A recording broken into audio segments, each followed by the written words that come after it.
नमस्कार दोस्तों, आपका मेरे YouTube चैनल महादेव के दीवाने में स्वागत है।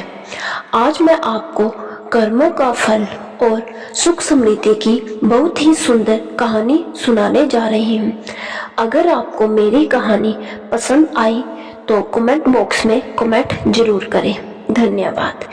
एक दिन श्री कृष्ण और अर्जुन बातें करते हुए महल से दूर निकल गए और रास्ते में किसी ब्राह्मण को भिक्षा मांगते हुए देखा। अर्जुन को उस ब्राह्मण पर दया आ गई तो उन्होंने उसे सोने के सिक्कों से भरी हुई थैली दे दी। ब्राह्मण बहुत प्रसन्न हुआ और फिर वो सोने के सिक्के लेकर घर चल दिया। जंगल के रास्ते में उसे एक चोर मिल गया जिसने उसके सिक्के लूट लिए। ब्राह्मण बहुत दुखी हुआ। मेरा भाग्य ही खराब है, यह कहता हुआ और भाग्य को कोसता हुआ ब्राह्मण पुनः भिक्षा मांगने गया। अगले दिन कृष्ण और अर्जुन गुजर रहे थे और फिर से उसी ब्राह्मण को भिक्षा मांगते हुए देखा। वो उसके पास पहुंचे और चोरी की बात पता चली। अर्जुन ने फिर से उस पर दया करते हुए उसे एक बड़ा सा हीरा दे दिया। ब्राह्मण घर पहुंचा। उसने हीरा एक पुराने घड़े में रख दिया जिसका प्रयोग नहीं होता था और सोने चला गया। अगले दिन ब्राह्मण के उठने से पहले उसकी पत्नी पानी भरने नदी पर गई। पानी भरते लाते हुए उसके हाथ से घड़ा फिसल गया और टूट गया। ब्राह्मण की पत्नी को याद आया कि घर पर एक पुराना घड़ा है जिसका प्रयोग नहीं होता है। उसने सोचा क्यों ना उसी में पानी भर लिया जाए। तो घर आई, घड़ा उठाया और वापस पानी भरने चल दी। नदी में जब उसने घड़ा डुबाया तो हीरा घड़े से निकलकर पानी में बह गया। जब वो घर पहुंची तो उसने देखा ब्राह्मण पूरे घर में कुछ खोजता फिर रहा है। ब्राह्मण ने जब अपनी पत्नी के हाथ में उस घड़े को देखा और उस हाथ में सिर्फ पानी भरा देखा तो वह समझ गया कि क्या हुआ होगा। निराश ब्राह्मण पुनः अगले दिन भिक्षा मांगने पहुंच गया। संजोग की बात है, अर्जुन और कृष्ण कहीं से लौट रहे थे।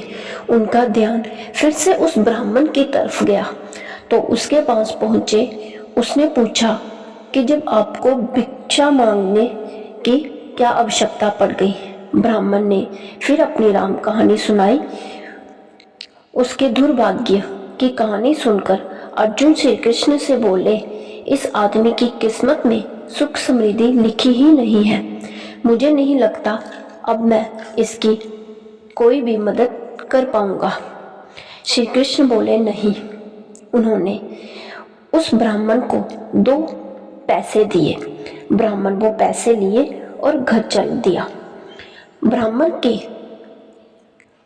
जाने के बाद अर्जुन बोले, जब मेरे इतना सोना हीरा देने के बाद भी उसका भला नहीं हुआ तो आपके दिए 2 पैसे से उसका क्या भला होगा। श्री कृष्ण मुस्कुराए और बोले, देखते हैं क्या होता है। ब्राह्मण अपने भाग्य को कोसते हुए घर जा रहा था।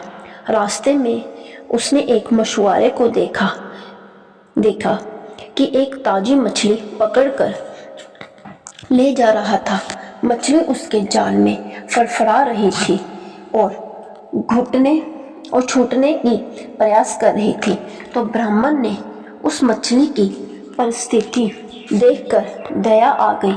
उसने सोचा कि इस 2 पैसों से मेरा क्या ही भला होगा, क्यों ना मैं इस मछली के प्राण ही बचा लूं। ब्राह्मण ने वह मछली खरीद ली और उसे पूर्ण नदी में डालने चल पड़ा। नदी में फेंकने से पहले उसने देखा कि मछली के मुंह में कोई बड़ी वस्तु अटक गई है, जिसकी वजह से वो सांस नहीं ले पा रही थी। जब उसने मछली का मुंह खोलकर देखा तो बाहर वही हीरा निकला।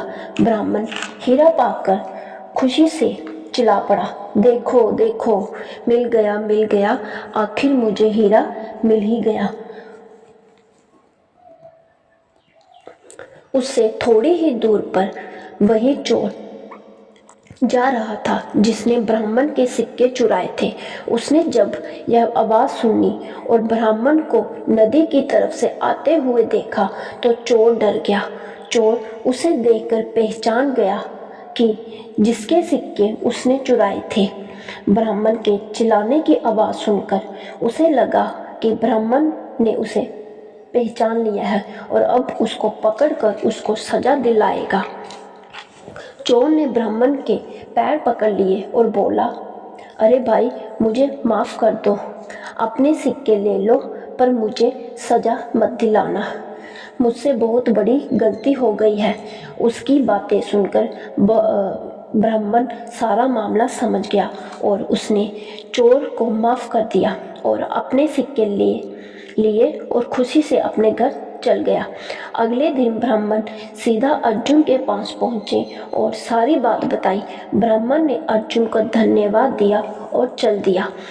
उसके जाने के बाद अर्जुन श्री कृष्ण से बोले, हे प्रभु, ये क्या चमत्कार है, मेरे सिक्के और हीरे उसकी सहायता नहीं कर पाए, पर आपके दिए 2 पैसों ने कमाल कर दिया। इसका कारण जरा स्पष्ट करे। श्री कृष्ण बोले, अर्जुन, यह चमत्कार नहीं, प्रगति का नियम है जिस पर दुनिया काम करती है। जब उसके पास ढेर सारे सिक्के और हीरे थे तो वह सिर्फ अपने बारे और अपनी जरूरतों के बारे में ही सोचकर, लेकिन जब उसके पास 2 पैसे थे तो भी उसने उस मछली के भले के लिए खर्च दिए। इसलिए फिर उस ब्राह्मण की जरूरतों की जिम्मेदारी मैंने ले ली। हे अर्जुन, सत्य तो यह है कि जब तुम किसी दूसरे व्यक्ति के दुख से तुम्हें भी दुख होता है, जहाँ अपने सिवा किसी और की जरूरतों की चिंता करते हो, उन लोगों के दुख को कम करने तथा उनकी जरूरतों को पूरा करने का प्रयास करते हो, तो तुम भगवान के कार्य में हाथ बटा रहे हो। फिर तुमको अपनी चिंता करने की आवश्यकता नहीं है, भगवान तुम्हारी जरूरतें खुद पूरी करेंगे। ओम भगवते नमो वासुदेव नमः।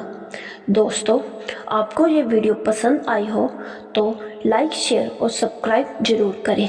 धन्यवाद।